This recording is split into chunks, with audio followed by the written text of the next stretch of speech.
What up, everybody, and welcome back to Wisdom Sports.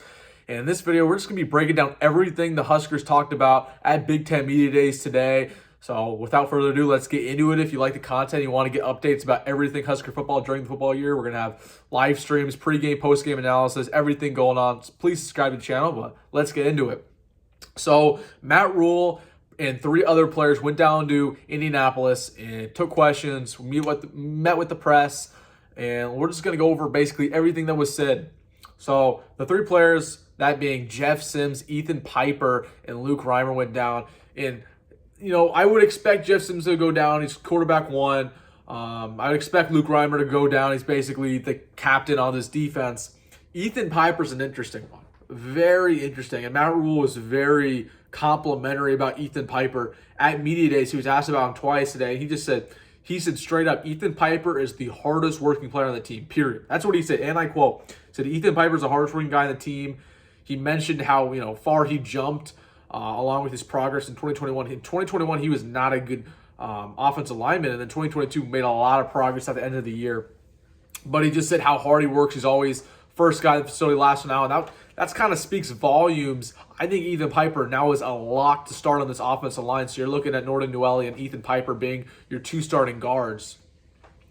But let's get into what Matt Rhule said. So he met with the media, he met with the press conference, and then he was doing radio interviews. So here's basically everything I had, everything he said that was important. So the main one, you might have saw this on Twitter, but he was just saying, we got to bring back the respect of Nebraska. Everybody kept chirping him. What do you expect for this season? He said, hold on. We don't deserve any respect. Okay, we've not been good. He mentioned Minnesota. He said, we're 3-7 against Minnesota in the last 10 years. He said, we need to bring back the respect of Nebraska. We need people to fear us and respect us when they come to Memorial Stadium. That's what he's looking for this year. He's not looking for wins. He's trying to build this culture and build the reputation that's going to be in place for a long time. Another thing he mentioned was just day-by-day approach, right? Like he said, somebody was asking about Colorado, but he basically was saying, hey, I'm not focused on week 2. I'm not focused on week 5. I'm focused on week 1, and I'm focused on the day-by-day approach, right? Everything that happens on Saturdays is important, but I'm more focused about what happens on Fridays and Thursdays to get to Saturday. I love that approach, especially coming from an older coaching staff in Scott Frost, where he did not care what happened on practice, right? He was too focused on Saturdays, too focused on what was going on there, where he wasn't taking a day-by-day approach, especially from a player perspective.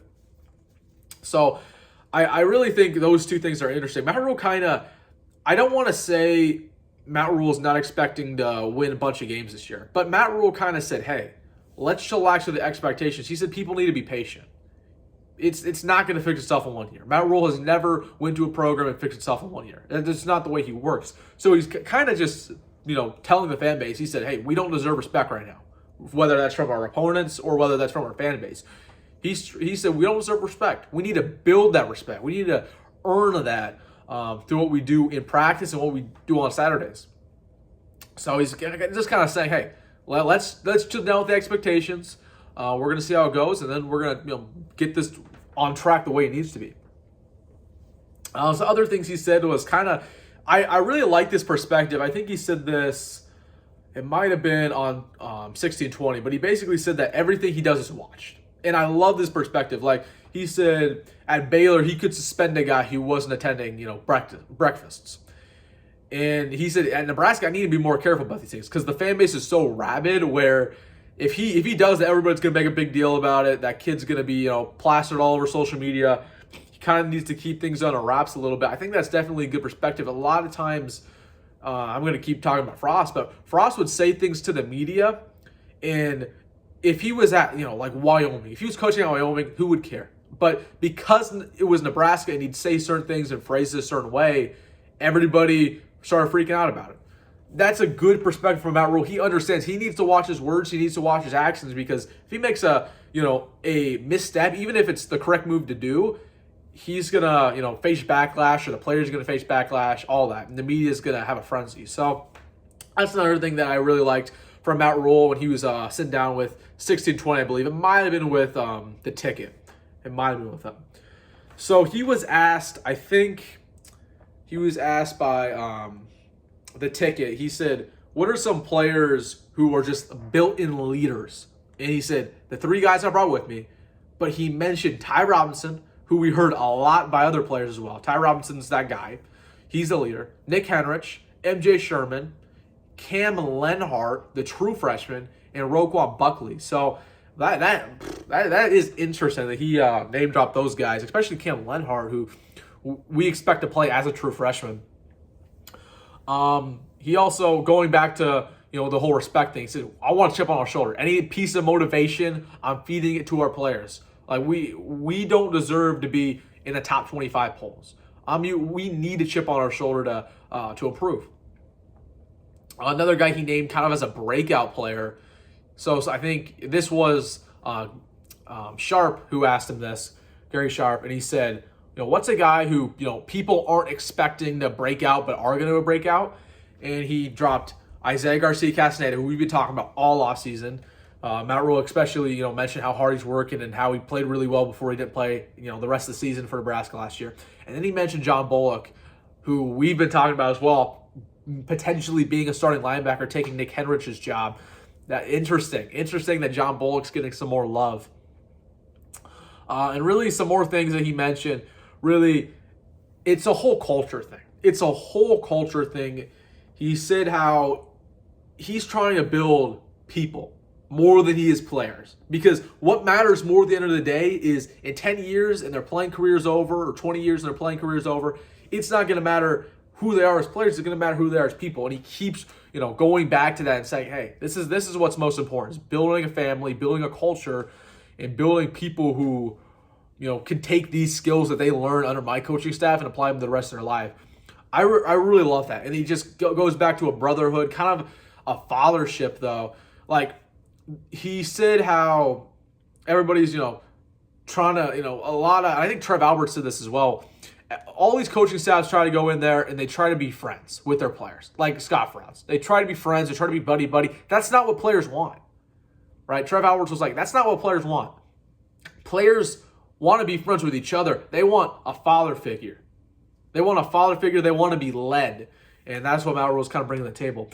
Going on to what Trev Alberts said. So Trev Alberts did a couple radio interviews.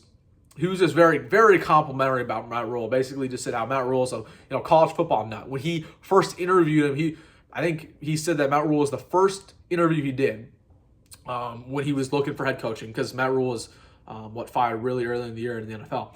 But he was just saying how Matt Rhule was just a nut. He knew everything about Nebraska football before he got hired. Basically gave him a whole script about how he was going to fix the program, and Trev was blown away.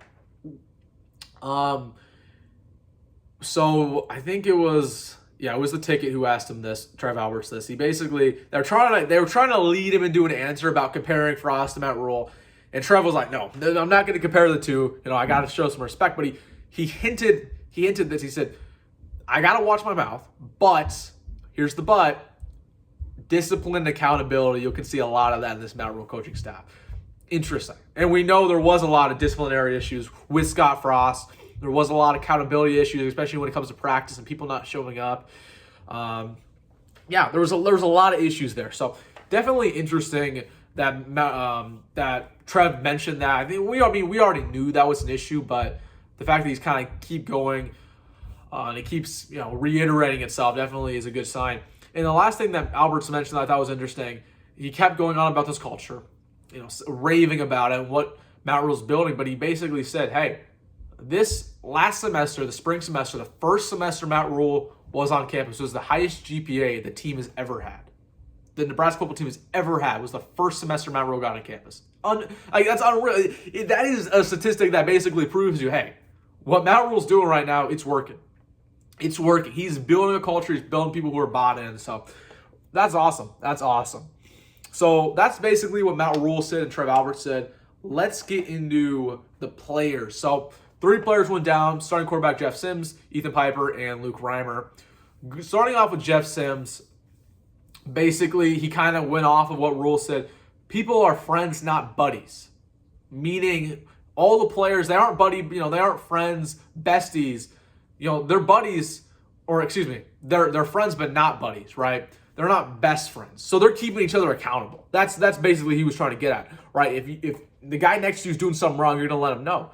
And that's what, builds a good culture, what builds a good team. He said, this is a very player-led team, and we need that, right?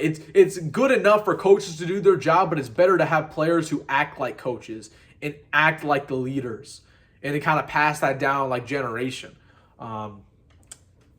So I love that Sims mentioned that, and he, has been named just kind of being. I mean, that's the reason why he's here as a quarterback who's barely been on campus. That's why he's here, because he's already instilled himself as a leader.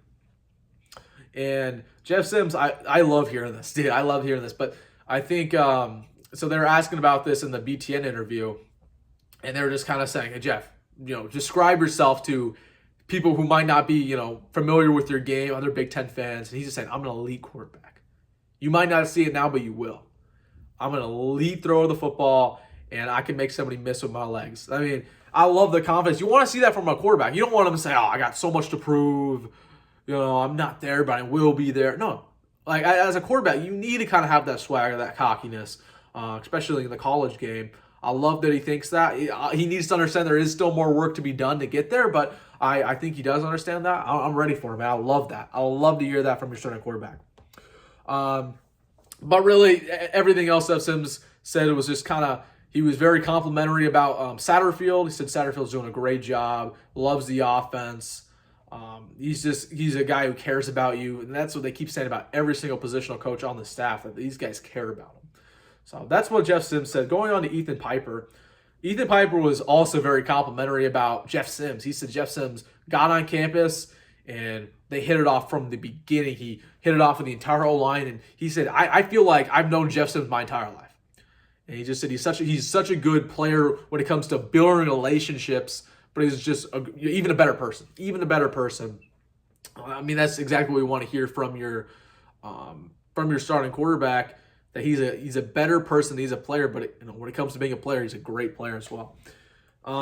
He's also very complimentary about Rhule. He said Rhyola's the first one in, last one out when it comes to coaching. He says he cares. He's so passionate, cares about all his offensive linemen, and really he's just trying to build a culture. He knew what he was inheriting when it came to an O-line, knew it was not a good unit, and he said, "Hey, I'm gonna turn this around. I'm gonna care for my players."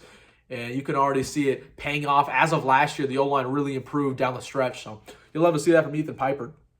And the last guy who was at Media Days was Luke Reimer. And Luke really kind of didn't talk as much as the other two, but he name-dropped a couple guys who were going to be studs this year. So the people are kind of going at him again about it. And he said Ty Robinson's going to be a dude, just like what Matt Rhule said. He said Ty Robinson's going to be a dude this year. He's going to win Big Ten awards. I mean, you want to hear that, especially given the fact that Ty Robinson kind of has underperformed in his career, especially last year, really underperformed. This is a nose tackle potentially. So we're hoping Ty Robinson does make big strands improvement. There we go. I don't know what word I was looking for there, but lots of improvement. He also name dropped Jamari Butler and Nas Hutmacher as just guys who really work hard, naturally gifted. Obviously, Jamari Butler's an athletic freak, and then Everton Nash is a fan favorite from South Dakota. I mean, all-pro, all-worldly wrestler. So he name-dropped those specifically as guys who are going to make a lot of plays this year and are going to get on the field more than people expect. But he kind of also said, the fans need to be patient. Same thing with Matt Rhule. He said, we're building a culture. We're building a team. He reiterated. He said, "Hey, we're not waving the white flag. We're not saying we're going to be bad next year. We think we're going to win every game. But fans need to be patient. If it's not there, don't freak out." Kind of going off of what Rhule said. And the last thing Reimer said was just complimentary of Tony White. Said this defense is wild. You're going to see a lot of blitzes. You're going to see a lot of loss of yards. Trying to get the offense off schedule. A lot of picks. He complimented the secondary. He said secondary is going to be big. It's going to be really big. And if the secondary is elite, we're going to have one of the best defenses in college football. So, yeah, man, really, really interesting notes there from Big Ten Media Days. Nothing much else was said of notice. Kind of some news about the new facilities being built. You can potentially see that being done by the end of this year, the calendar year. But if not, you'll see by the end, going into the 2024 football season. Nothing really else, though. Really, I thought Matt Rhule did a really good job with the press. They were kind of, leading him to some answers. There was one woman from Wisconsin who was basically asking him about, like, how she was asking about, like, 3 years ago the Huskers prayed after they played Wisconsin. There was a shooting the next day. Like, it was some absurd question. And Matt Rhule handled it really well.